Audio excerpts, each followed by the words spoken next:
ఈ TTD chairman గా మీకు ఇచ్చినప్పుడు ఎందుకు అపోజ్ చేశారు? అసలు చాలా మంది ఇప్పుడు తెలంగాణ నుంచి వెళ్ళి ఆర్ఎస్ఎస్ కావచ్చు, లేకపోతే అంటే ఆ భావజాలం ఉన్న వాళ్ళంతా మీకు చాలా వ్యతిరేకించారు గల కారణం ఏంది సార్ అసలు ఇక్కడ?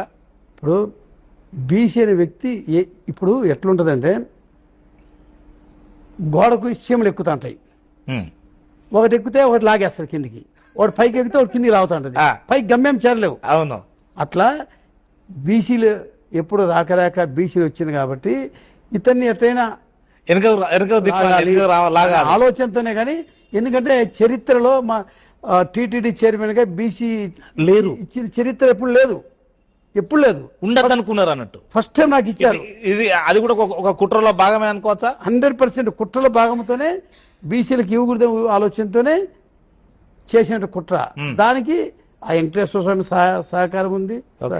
అతను మా చంద్రబాబు నాయుడు ఆలోచన.